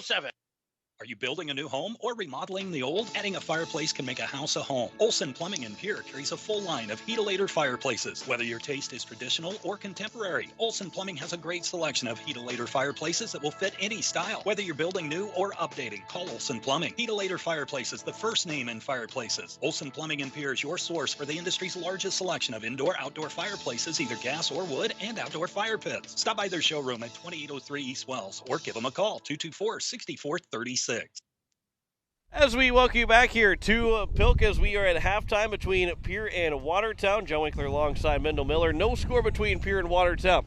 We had 5 shots in the first half from Pierre, just 1 so far from Watertown. A save from Jenna Gehring, 2 saves from Caitlin Hansen. We've had a couple fouls, 5 fouls committed by the Governors. Just 2 for Watertown. That's all the stats we've had, Mendel, because while the Governors have controlled this game offensively, there hasn't been a whole lot of there's been chances, but not a whole lot of shots to go around. Yeah, exactly. Govs have had possession and doing a really good job of that. And even when they give up the ball, they've got the numbers forward and they can pressure Watertown right away and win the ball back. So really keeping Watertown pinned in their end for most of the first half. Watertown, again, kind of resorted to just trying the long kick and trying to run somebody on it. They got the one dangerous play that took a bad hop and got past the Pierre defenders. But for the most part, Pierre's in control, and now we got to figure out a way to put the ball in the net. Yeah, and you know, the last, we were talking about during the commercial break, 3 of the last 4 games now for the Governors, they've just been missing that one last touch to get that goal scored. They found it against Roosevelt to win 1-0. They were able, you know, they took it to Sturgis, but then they did not win against Aberdeen Central. But here's playing a scoreless game against Watertown. Still all very much in control of this game, and they want to do that in the second half as well. Really control the offense again, and those shots will find the back of the net. Yeah, I think so. If they can play like they did the first half, you know, again, we mentioned that Watertown's a little bit younger and a little bit shorter on the bench and things like that as far as numbers. They should be able to wear them down. We've played a lot of girls in the first half again, as we have all year, and hopefully we can as the second half goes along, we can get some tired legs and take advantage of their short bench and pull out a win. The Governor boys tied 3-3 here this afternoon. The girls are tied at 0-0. Here at halftime, we'll be on the air again for Governor Soccer on Thursday as they will travel to Mitchell. We'll have that doubleheader for you on KCCR and on YouTube at KCCR Sports. As we'll have the boys game go first, the girls will play second for what would be the third straight game for that. But the Governor girls are looking to be at 5-1 when they get to that point. The boys now are at 3-2-1 heading into that Thursday matchup against Mitchell, and you know, another winnable contest. But before we get to that point, the Governors have to finish the 40 minutes here and have to find a way to outscore the Watertown Arrows, whether it's 2-1, 3-1, 4-0, or just 1-0. Got to find a way to outscore the Arrows in the next 40 minutes. Yeah, exactly. You know, you don't want to play as well as they have, and for the first half, and yeah, obviously it's 0-0, but you don't want to play that way the second half as well and end up with a tie or, you know, not winning the game. You've played well enough to win. You know, just find a way. Somebody make a play. Somebody make a final pass to somebody and get a finish, and let's get a win no matter what the score. And how do you think that happens here in the second half? Well, I think it's a lot of what they did in the first half. You know, I think they possess the ball, they get the numbers forward and put the pressure on Watertown. Watertown hasn't shown the ability to really break out if we pressure them and keep them in their end, and the more time we spend in their end and around their box, the more chance they have of messing up and we create turnovers, or we just find the right shot. The Governors and Arrows are tied 0-0 here at the end of the first half. We step aside for 3 minutes, come back with the second half. Listen to Pierre Governor Soccer here on KCCR and on YouTube at KCCR Sports. Are you building a new home or remodeling the old? Adding a fireplace can make a house a home. Olson Plumbing in Pierre carries a full line of heat-a-lator fireplaces. Whether your taste is traditional or contemporary, Olson Plumbing has a great selection of heat-a-lator fireplaces that will fit any style. Whether you're building new or updating, call Olson Plumbing. Heat-a-lator Fireplaces, the first name in fireplaces. Olson Plumbing in Pierre is your source for the industry's largest selection of indoor-outdoor fireplaces, either gas or wood, and outdoor fire pits. Stop by their showroom at 2803 East Wells or give them a call, 224-6436. When you're in the need for high-quality replacement auto parts, look no further than Zander Auto Parts and Machine Shop in Pierre. Zander's has been servicing the Pierre area for over 40 years. Their professional parts techs can get you the part you need and get you back on the road. Stop by Zander Auto Parts and Machine Shop at 500 West Sioux in Pierre or call 224-9221. Zander's, your source for domestic and foreign auto parts and accessories. Go Govs! This is Art from East Pierre Landscape and Garden Center. Did you know we are open 7 days a week? We're your shopping destination rather than simply a producer of nursery plants. We know what plants work in the area and offer high-quality landscape design services, plant materials, handmade outdoor crafts, and high-quality garden art. Let us make your yard and garden one to remember. East Pierre Landscape and Garden Center, east on Highway 34, north of Farm Island, in Pierre. Dakota Sprinkler and Landscaping is who you should call as we enter the fall season. They can make sure your lawn makes it through the tough South Dakota winters. They can help with the fall cleanup, winterize that sprinkler system so that it can be ready to go in the spring. And once the snow starts to fly, they can help with that too. Dakota Sprinkler and Landscaping, helping customers year-round. Call Dakota Sprinkler and Landscaping, 280-4440. Insurance. We all need it to protect our homes, health, businesses, and belongings. But having adequate coverage is just the beginning. You also need the support of professionals who stand by your side to protect what's important to you. Fisher Rounds & Associates combines the coverage you want with the commitment you need. Fisher Rounds & Associates, at your service, at your side, with offices in Pierre, Mitchell, Watertown, Sioux Falls, and Rapid City. BankWest Insurance has the expertise and resources to deliver personalized service and customized solutions. As an independent agency, we shop dozens of companies to get you the best coverage at the best price. As your trusted choice for insurance coverage, we promise to go the extra mile so you can rest assured your loved ones and your assets are protected. Contact your local agent with BankWest Insurance to work for you. Not a deposit, not FDIC insured, not insured by any federal agency, not guaranteed by any bank, may go down in value, equal opportunity provider. As we welcome you back here to Pierre, as is the Governors and Arrows tied at 0-0 as we are ready to start the second half. We got we're going to play with two soccer balls here in the second half.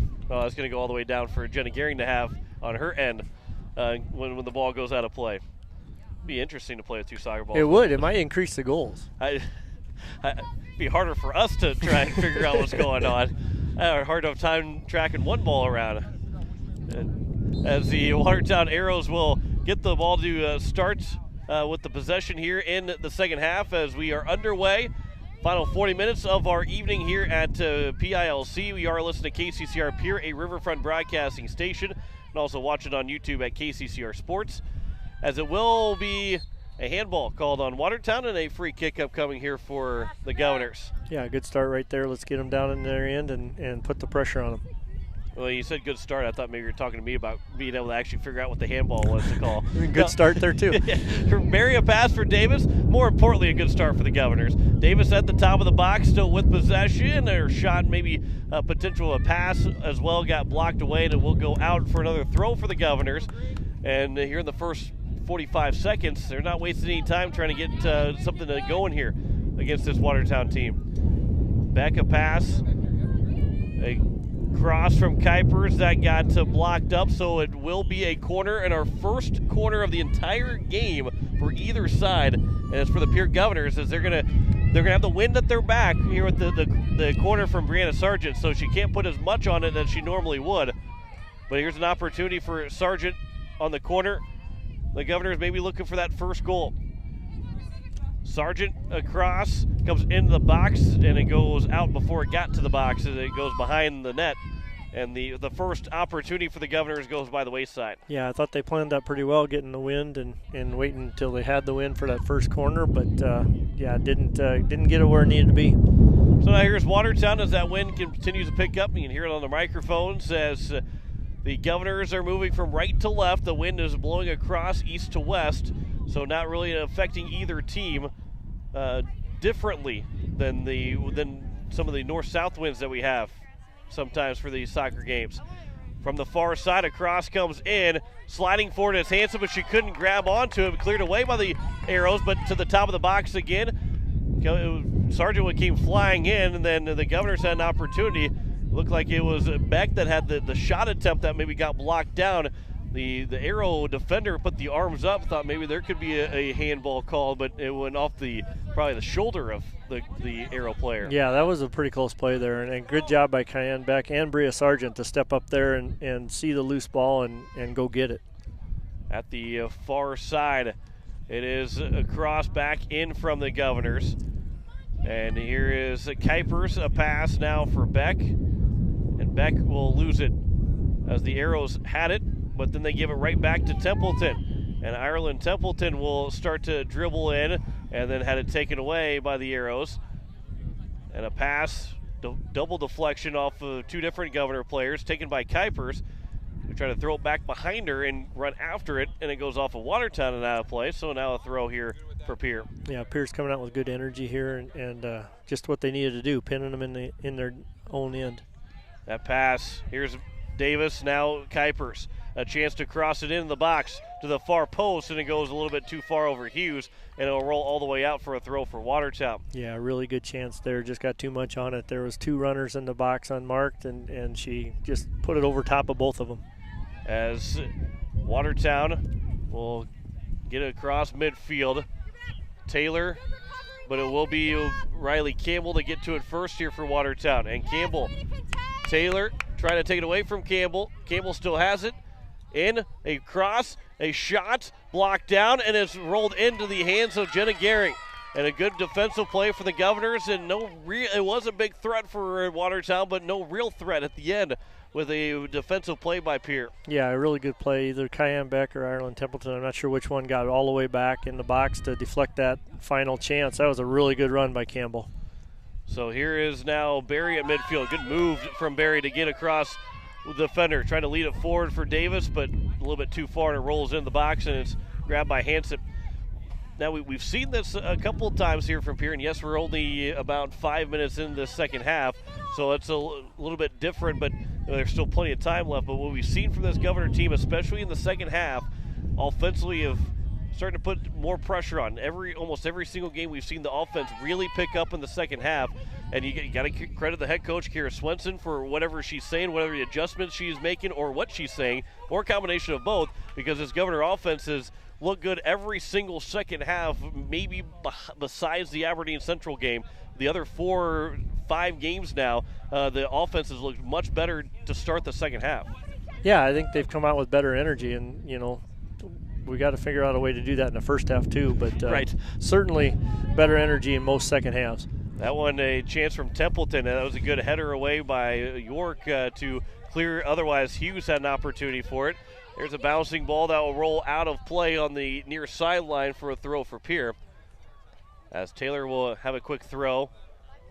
Barry knocks it down, controlling, and a pass goes across Kuipers, and now for Beck. A touch for Kuipers, right back to Beck.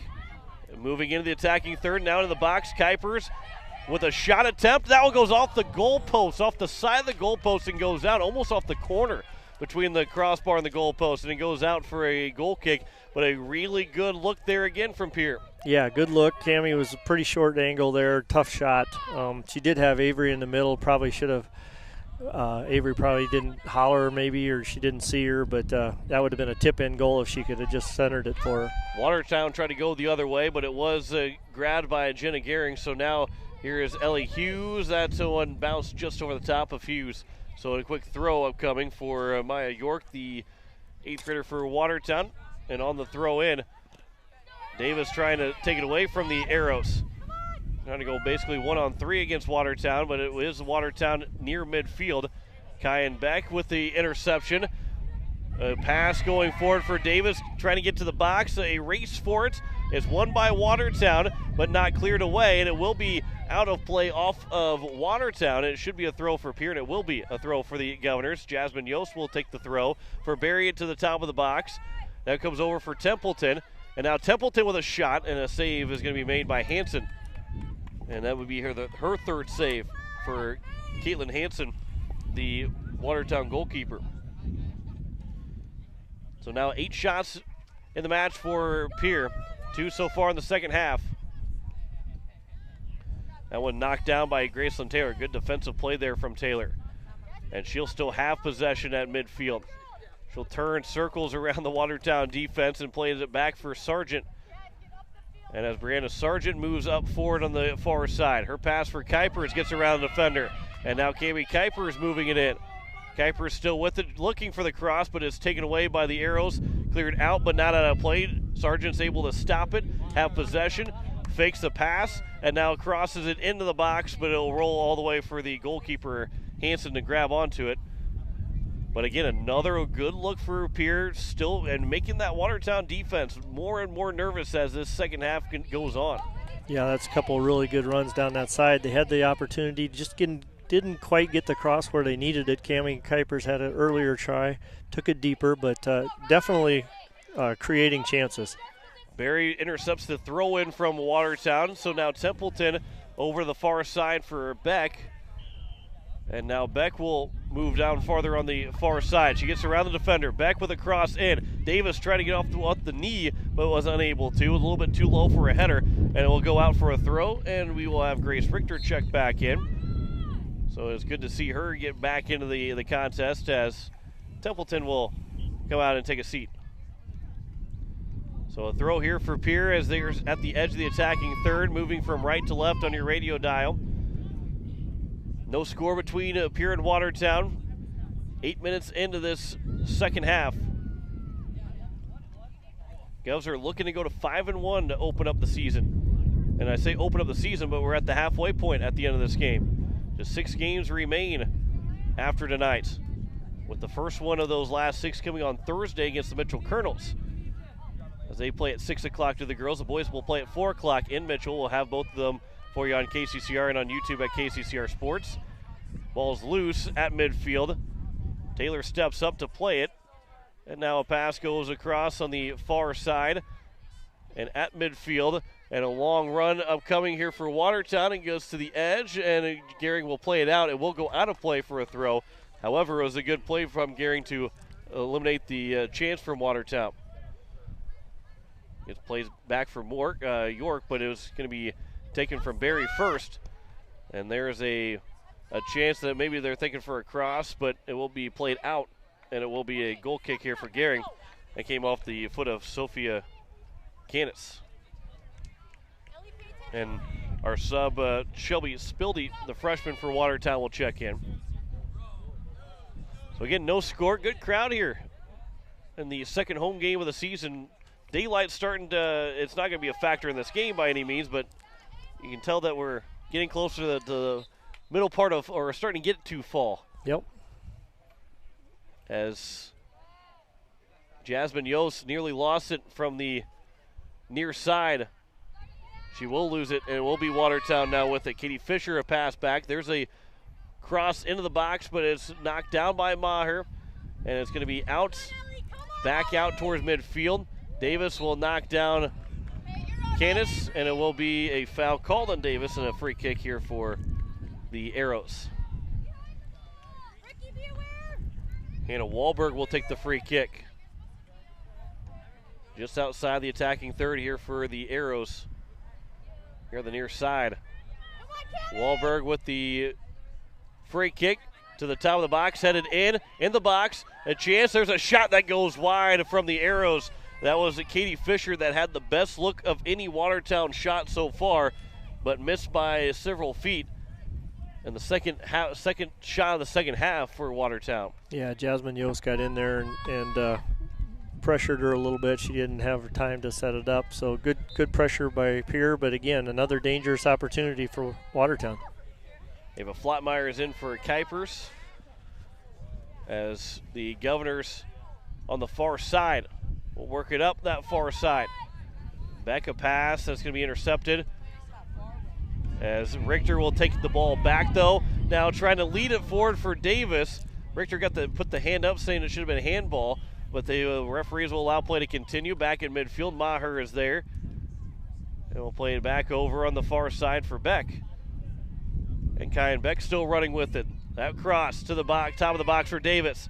Davis couldn't get the first shot away, trying to get a pass over for Barry, but it will be cleared away by Watertown. And here on the near side where it'll be a race for it. Taylor got to it first, and Taylor still has it. With a big smile on her face as she'd take the ball for the Governors. Yeah, she liked that one a lot. Taylor still has it, makes one other move, trying to get it to the top of the box, but couldn't get across the defender that she had just previously beaten. And now it's the Watertown Arrows that will turn it back over for Ryan Berry. And a pass now for Davis that will be cleared by the Arrows. Yost gets over there. And from York, Yost again. She gets knocked down. It's going to be rolling out and out of play for a throw down for the Governors. And we'll have a sub coming in as the Govs will have the throw. Ava Flotmeyer. Or Natalie. Natalie Flotmeyer, there you go. I said I gotta get the updated roster here with the numbers. Here's Avery Davis. She gets through two different defenders with a long shot, and that one will go well wide. Richter thought about maybe chasing after it, but it will go out for a goal kick, and one that Davis probably would like to have back. That one didn't test anybody. Yeah, way wide there, but again, just not having the right angle on that to really get something on it. That'll roll out of play. It'll be a throw here for the Governors at midfield. Still no score between Pierre and Watertown with 26-25 to go here in the second half. At midfield, Maher. That will go off of Maher, so it'll be played for a throw for Watertown. They're looking to move a little bit quicker. Maher underneath her foot, so now here's an opportunity for Riley Campbell. And Campbell will start to move in. Defensively, Graceland Taylor gets back with a nice play against Riley Campbell. And now Ellie Hughes will try and move it up.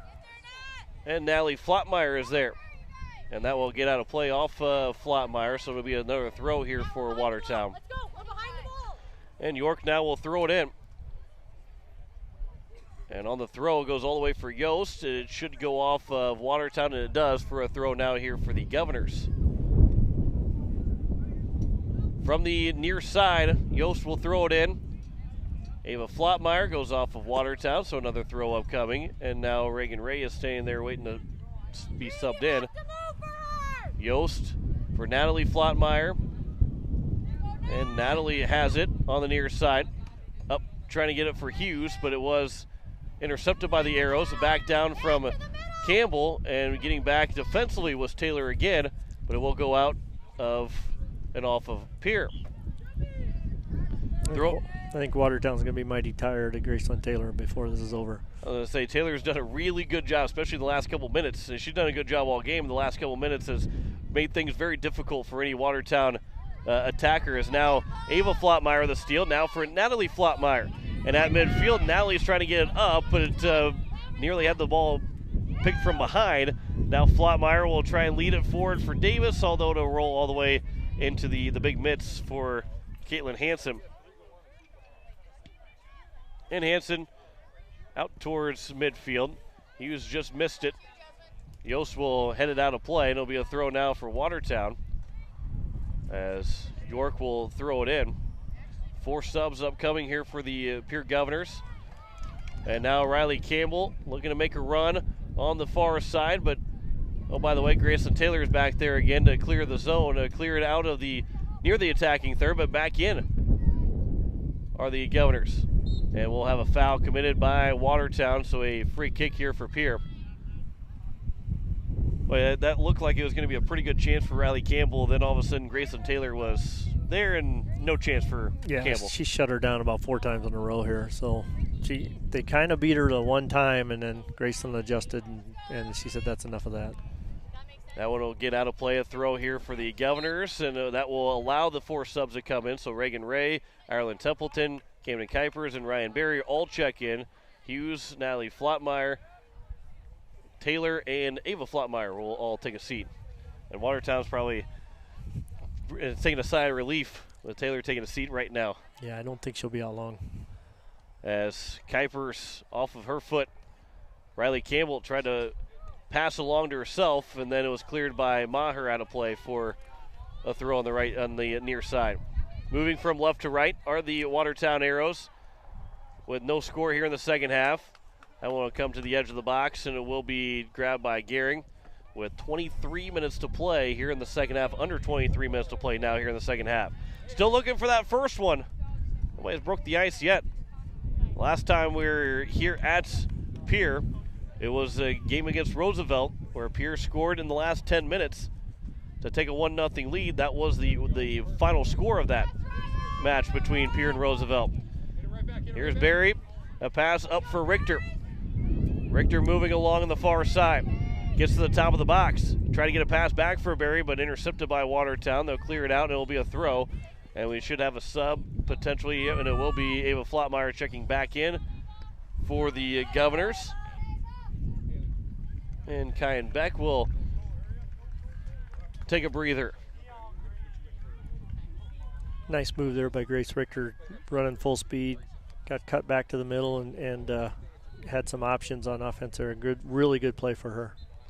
So here's the throw up coming as Sargent will take it. Kuipers, a pass. That's off of Sargent, and then it goes out. So now a throw here for Watertown. That's an unfortunate break for Pierre. But on the ensuing throw-in, it's turned right back over to the Governors, but cleared back out towards midfield. Templeton will head it up and down and over now for Ava Flottmeyer, who had the first one up in the air. Nearly had the second one. Now a Governor and a Watertown Arrow player will come together, sandwiching the ball, but Barry has it for the Governors.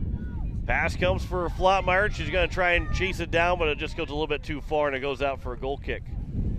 Again, smart move there, just where the Governors have been lacking here in this second, or in the first and second half, has been that one final touch, to get a really good chance. Yeah, we've had some chances on crosses too, and then we haven't had a very good finish on that. So just putting it all together, putting the pieces together. Here's a throw in for the Governors. And Kuipers will play it back for Sargent. Sargent will look and pass back for Kuipers. And moving around one defender. He's seen some of maybe the Watertown starting to tire out a little bit. There's a long shot that goes wide from Kuipers. Boy, that one looked really good from Kuipers. It just missed target. Yeah, she had the right height on that one and just missed wide. Looks like we're going to go water break again. So we'll have our water break with 20 left to go here in the second half. We will take one with them. There is no score between Pierre and Watertown with 20 left to go in the second half. We'll come back in a minute. We'll see if we can't get a goal before the end of this match. You listen to Pierre Governor Soccer here on KCCR and on YouTube at KCCR Sports. All Pro Towing and Repair offers 24/7 light, medium, and heavy towing, jump starts, lockouts, roadside assistance, and recovery.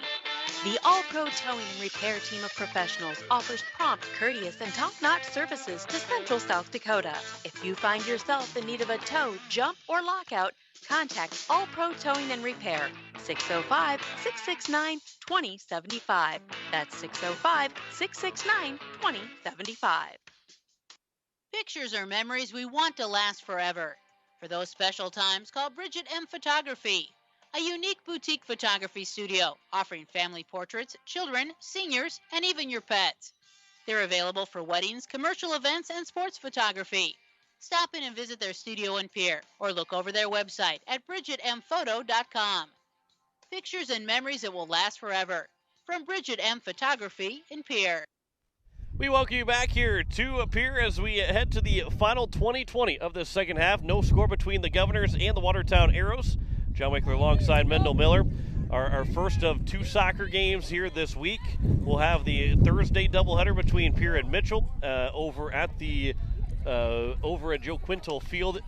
It'll be the football field, another turf stadium, and that's what we see a lot. And obviously, soccer players, they're used to any type of they're used to really any type of field condition, whether it's a good in terms of it's dry or it's really muddy and sloppy, or you get a turf field where it might be a little bit slicker if it rains. If it does rain in Mitchell, it might be a little bit more slippery, but the overall the standpoint of that will be easy for the Governor. I mean, the playing surface won't really deteriorate as the rain continues to fall, if that's the case. Right, yep, exactly. And, we had their first turf game last Saturday at Aberdeen, so hopefully it's a less of an adjustment. And the turf here at Pilk's pretty short, actually. It's playing pretty fast tonight, so hopefully that'll carry in as well. And the thing, too, is that the Governors went through 3 different playing surfaces in 3 days, with the playing surface of Sturgis, where it was as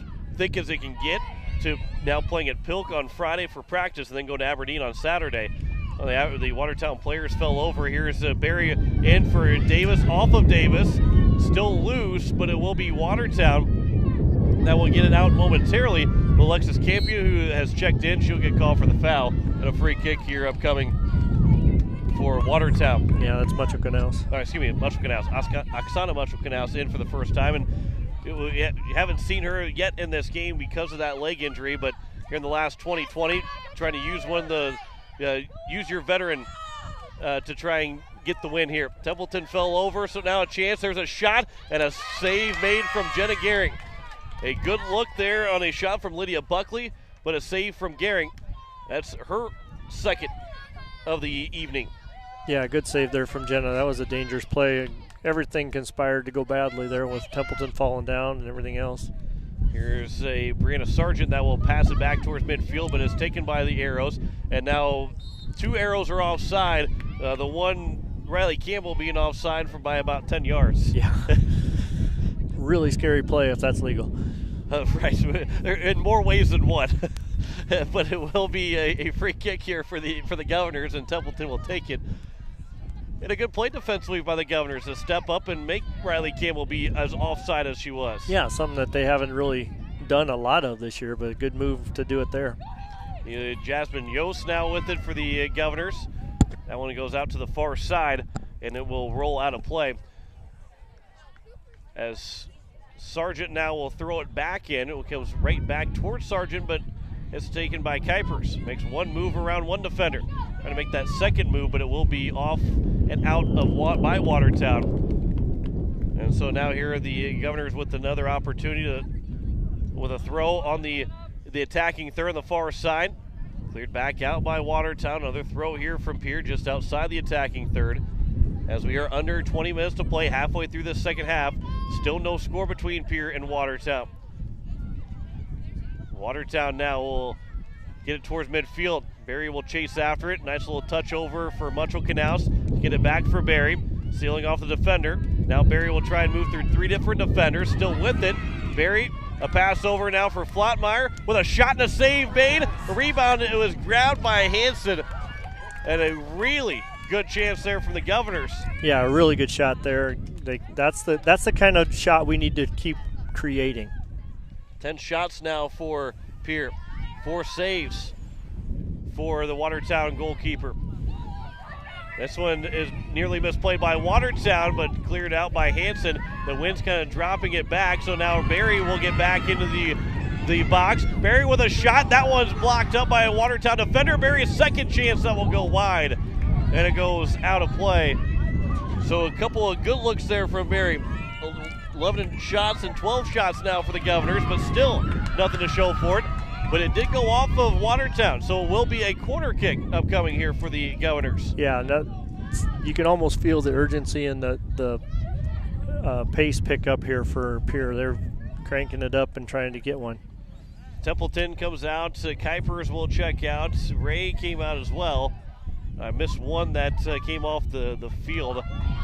But the Governors have everybody up. There's two girls back right now, so 10, or it's going to be 9 go in. There's a shot, a header towards the net, but it goes wide as they're going back out to the near side. Here is Beck again with it. Beck trying to cross it back in. Comes to the box. Here's Richter with an opportunity with a shot and a save. It goes all the way through and in.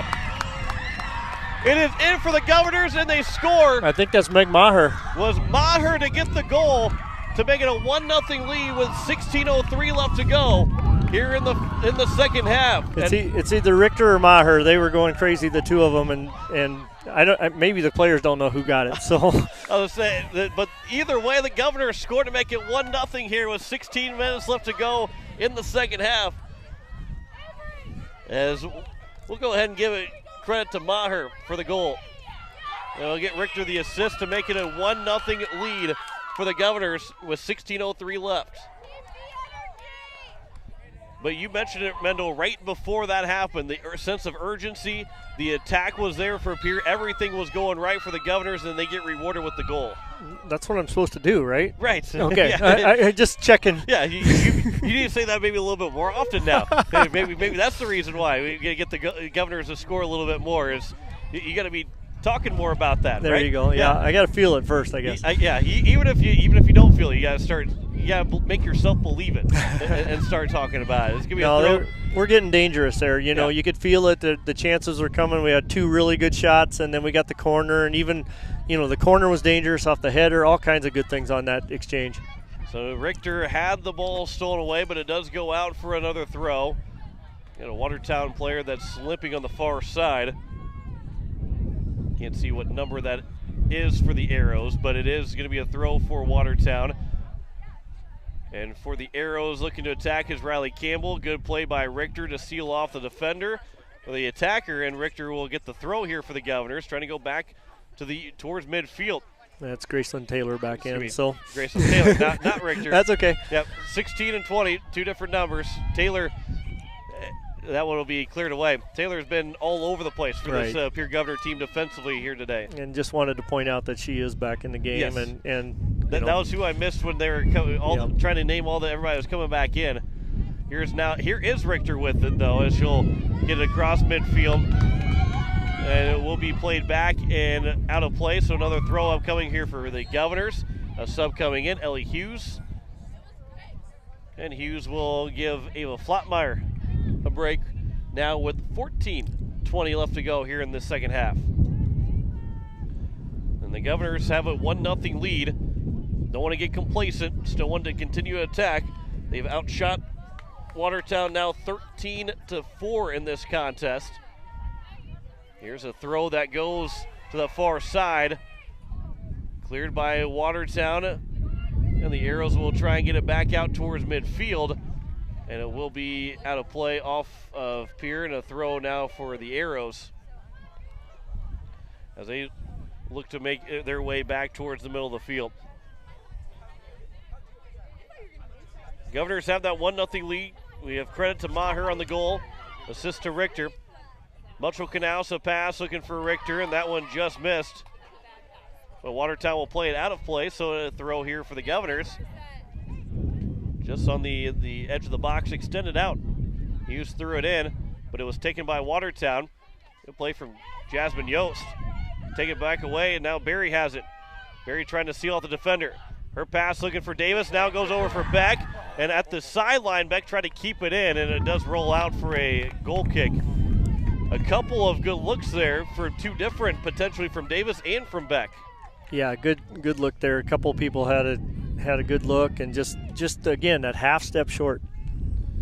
Over here is the Watertown Arrows. A pass on the far side. Graceland Taylor. That one got blocked up. Taylor going back defensively again, and it goes all the way down. Are they going to have a corner, or are we going to have a goal kick here? And it looks like it's going to be a goal kick for the Governor. So another good defensive play for Graceland Taylor. Yeah, exactly. She had the clearance, and it got blocked, and then she stayed right with it, managed to hammer it off a shin guard and get the goal kick. So 12.5 left to go, under 12.5 now left to go. Hughes from the far side. Her pass for Yost. And now Yost at midfield. Her pass up for Barry. Now Barry with a lot of space, trying to lead it forward for Beck. Maybe a little bit too far, and it will be a little bit too far, and it will go out for a goal kick.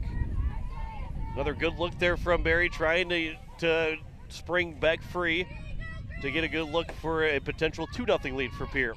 Yeah, they're continuing to attack. That's what we want to do. I think nobody wants to win this on 1-0. I think they need to keep pressing, being smart at it, make sure you're sound defensively, but let's get another one.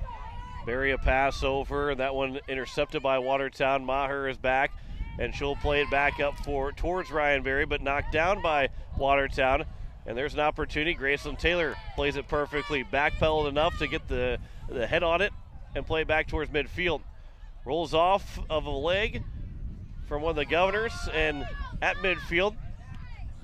Knocked down. That's going to be offside, and it will be an offside play. Riley Campbell started a little bit of hesitation from the referee, but the correct call was made. And even a guy like myself who will not cheat about trying to say he knows a lot about soccer, I knew that was offside as soon as it happened. As at midfield, the Watertown Arrows still with it.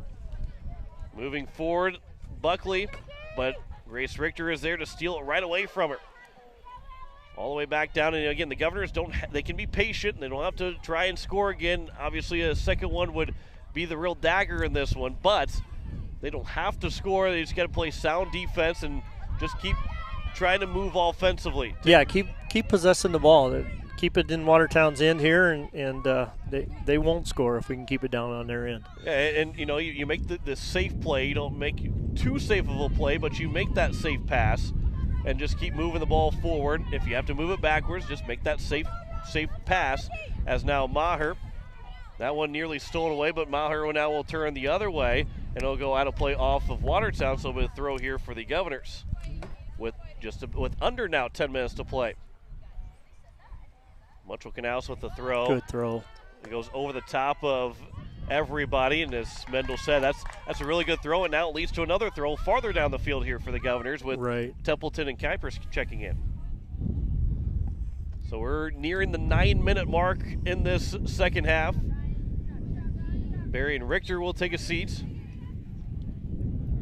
Pass here for Templeton. That one goes back across, and now Riley Cable will race after it, but guess who's there? Graceland Taylor to play it back for Gehring, and she'll play it back towards midfield. Takes one hop, and then headed back by the arrows, going back towards the arrow side, where it will be Katie Fisher, losing it to Mutual Canals, trying to take it back from Mutual Canals. A good battle between those two. Mutual Canals came away with the win, but it will be played right back now to Fisher. Templeton trying to push York off the ball, and just enough of a nudge so have York played out of play, so a throw here for the Governors. Yeah, good play there too by Kayenbeck coming back and getting a piece of the action as well. Here's Templeton after a misplayed by Watertown. Kuipers now at midfield. Her pass, Yost, goes across for Hughes on the far side. Ellie Hughes with some space and time. Gets around the defender. She's got a cross attempt in. Kuipers missed. Knocked down by Davis, and she puts it just over the top of the crossbar. And the hands go over the head because Davis knew she had the opportunity to make it 2-0. Yeah, no doubt. Great play by Ellie Hughes there. Coming down that right side. I think Pierce figured out some things there on their right offensive side of the ball to take advantage of the left outside back for Watertown. Templeton won that battle, but it was played back by Watertown. Comes back for Templeton, goes off the referee, and they'll allow play to continue. Davis will step through a potential, almost a body check, and it will go out of play, and it will be now a throw here for Pierre. And it will be a throw here for the Governors. Mutual Canals will wait for the last soccer ball to come out of play, or come out of being in play to throw it in. Davis back out towards midfield. Maher stepped up. Now Kuipers steps in front of the Watertown arrow to take it. Yost now with a lot of space. Trying to lead it into the box, and a good read there by Hanson, the goalie, to come out and grab the ball that just got led in the box by Hughes. They're looking for Hughes. Yeah, Jasmine just needs to keep carrying that a little bit. They knew that's what she was wanting to do, and she just needs to possess the ball and make them play her. So 7:10 left to go here in the second half. Again, the Governors are not in any kind of hurry. Mutual Canals with the throw rolling down the sideline, but it will roll out for a throw now for Watertown. Richter will check back in here shortly. Next time the Governors have an opportunity to get a sub in. Templeton. York missed it, but can play it as it settled down on the grass off the thigh of Kuipers. Maher will get to it, and then it'll go off of Watertown last, so another throw and another sub here for the Governors. Mutual Canals will throw it in, but wait for Richter to check in for Kayenbeck. And so now here's the throw for Mutual Canals in for Richter, and then played right back out. Another throw here for the Governors for another opportunity with 6:15 left to go here in the second half. Governors lead 1-0 on the goal that we've credited Maher with the assist from Richter. And then Maher plays it across for Hughes. Hughes a touch for Kuipers. That goes off of Templeton. Almost went off the referee, but Templeton stepped in front of it. Now here's Templeton again. That pass, looking for Hughes to try and get that long run, but it will roll out of play for a goal kick. But you know the Governors had the opportunity to make it 2-0, and that's what we were talking about is don't give up opportunities to try and keep possessing the ball and trying to get that offense moving. There's a turnover that goes back to the goalkeeper, Hanson. but you like to see those chances, even though you're up 1-0, just because Watertown can't score from all the way on the other end of the field. Right. But the Governors have not gone into defensive mode and trying not to lose the game. They're still trying to win it. Yeah, exactly. They're still attacking, and you would like to maybe cut down on those through balls like that are giving them goal kicks and just possess the ball a little bit better, which we were doing earlier in the game. Just possess the ball and keep control of it on this end. So 5 minutes left to go. The Governors lead 1-0. You're going to see a lot of chances here from Watertown if they can get the ball down the field. That's been the problem here for Watertown the last 15 minutes, is that the Governors have really controlled everything. Mitchell Knaus, who's as fresh as they get, not playing in the first half. That one will be played, though, back out to midfield. Taylor is right there. Templeton knocks it down. Start to control it, but it will be grabbed by Watertown. Templeton still trying to race after it. But the Watertown Arrows now with possession. They're going to try and make their way down to the right side of the field. To the far side it goes. And the Arrows have possession with Reagan Campbell, but it cleared out and throw in here for the Arrows. With 4 minutes to play here in the second half. This one comes into the box, to the edge of the box, and Watertown still has it. They misplayed that miscommunication, so they have to pass it back to try and get an opportunity. And then offside it will be called as the cross came in from Katie Fisher. Fisher and it was Lydia Buckley, both were right there, and they end up having a little miscommunication. Nobody ended up actually playing the ball right away. Yep. Yeah, they had an opportunity there and kind of messed it up. Which, hey, if you're the Governors, you'll take that all day. You right. just don't want to keep taking that. As Mitchell Knaus on the free kick, York will head it back towards the attacking third for Watertown.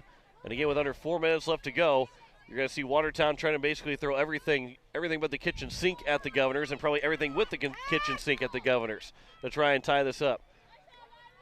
York, a pass over. And here is now Hannah Wahlberg. Wahlberg moves it in. Taylor is right there, but her clearing kick was out towards Kuipers. 3 minutes to play.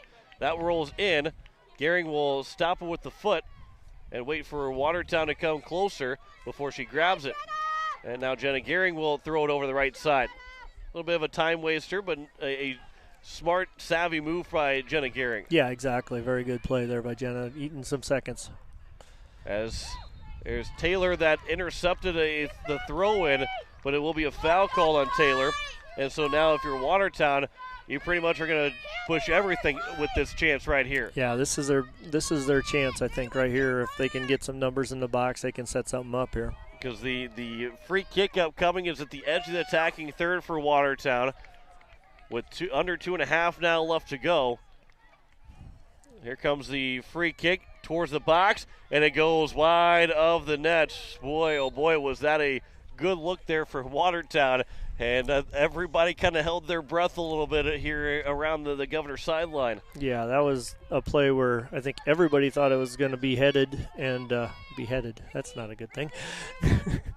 When everybody thought somebody's going to get a head on it, and it came all the way through and got to the back post, and fortunately Watertown was surprised too. So Barry will check in. Kuipers will take a seat. Gehring will go to the far side with 2 minutes to play. Nearly turned over. And now Sargent, that one will be off and off of Watertown, so a goal kick here for Jenna Gehring, who will continue to take her time here for the Governors as the clock continues to wind. Near 100 seconds left to go here in the second half. Gehring turns it over to Watertown, comes in, and that will be grabbed by Gehring with 90 seconds left to go now. Again, the Governors don't have to. They just need to keep that ball around midfield or on the left side of the field. Templeton does just that. Throws it down. It's going to roll. It's going to roll. It's going to be touched. And it was nearly touched. And I think it was touched outside the box. So the Governors will get a huge break with a call going against the goalkeeper. Yeah, I think the Pierre bench sold that one because it was an awful late whistle. But something that they definitely needed. So here's an opportunity and a quick move in. Davis, a pass for Barry. looking for a shot, could not get the shot away. So now Watertown still has an opportunity. Templeton will play it back for Taylor, and now Graceland Taylor back across midfield. Avery Davis with 40 seconds left to go. Here's Barry again, and Barry gets shoved to the ground, and it'll just be a throw. The referees say play on, as it went out off of Barry last. As Richter steps in front of a pass. Now down to 20 seconds left to go in this second half. And an opportunity for the Watertown Arrows at the edge of the box, trying to get it back for Campbell. Campbell looking to get a shot away. Here's the Arrows with a shot that's going to roll just wide. And Jenna Gehring will wait and then pick it up with just 5 seconds to go. And the Governors are going to be able to win this one 1-0 with another shutout here at home. Another 1-0 win for the Pierre Governors here at home for this girls team as they improved to 5-1 on the season. The lone goal from Meg Maher from Grace Richter, and the Governors win it 1-0. We step aside for a minute, come back to wrap it up. You're listening to Pierre Governor Soccer here on KCCR and on YouTube at KCCR Sports. Building a home. It's the biggest investment most of us make in a lifetime. Not to mention, it's a decision that, well, you pretty much live with day and night. The quality of the workmanship stares back at you like a reflection. It also affects the value of your investment. Choosing the right contractor is critical. Kruger Contracting is that contractor. Call 222-2523. Quality workmanship and materials completed on time. Kruger Contracting. In a word, quality. Call 222-2523. Sioux Nation in Fort Pierre is a proud supporter of area athletes and their fans. Sioux Nation of Fort Pierre knows it takes hard work to achieve success in sports and the support of great people. That's why Sioux Nation of Fort Pierre is the place for all of your feed, seed, animal health, and grilling needs. They work hard for the community and are thankful for the support of their great customers. Visit Sioux Nation in Fort Pierre, 504 Deadwood Street. Sioux Nation supports area athletes. As we welcome you back here, as it is a final, as the Pierre Governors win 1-0 over the Watertown Arrows. The lone goal from Meg Maher from Grace Richter. That's our story right now. Until we hear different from the girls that were in front of that in front of the net for the Governors to take it 1-0. Another shutout win here at home. Another 1-0 win here at home. And Mendel, you'll take it however you can get them. You know, there's there's always something to learn from every single game, no matter how big you win or how small the margin of the victory is. But still a lot to take away positive-wise for this Governor team. Yeah, exactly. And, you know, we talked about it before the game. We needed to play 80 minutes, and I think we did a really good job of that. Much better. If I ask Coach Swenson, she might say we played 70 minutes, but it's getting better. You know, it's getting better. And that's certainly a good sign. And as you said, you can learn something from every game. This team's still getting better, still learning where to play players and how to connect with different players and things like that. A lot of moving pieces still finding their home. The Governors are now at 5-1 and will take on the Mitchell Colonels here this coming Thursday. We will have the game for you on KCCR and on YouTube at KCCR Sports. We will start at 4 o'clock, 3:40. We'll start coverage at 4 o'clock with kickoff of the boys game, and then it will be 6 o'clock for the girls game. Did you get a total on who, or did you get confirmed on who it was? They're giving it to Grace Richter. Grace Richter. Yep. Okay, so Grace Richter did get the lone goal, the game-winning goal, with 16:03 left to go in the contest. As the Governors are now 5-1 on the season, and they will take that 5-1 record to Mitchell on Thursday, and we'll have coverage starting at 3:40 with kickoff at 4 o'clock. I want to thank Ray Lewis and Jen Hanna back at the station. Appreciate the work that those two did here this evening. Thank you to Mendel Miller to my left. You bet. We will be back on the air 3:40 on Thursday with kickoff of the boys game at 4 o'clock and the girls game to follow between Pierre and Mitchell. As the Governors boys, they tie 3-3.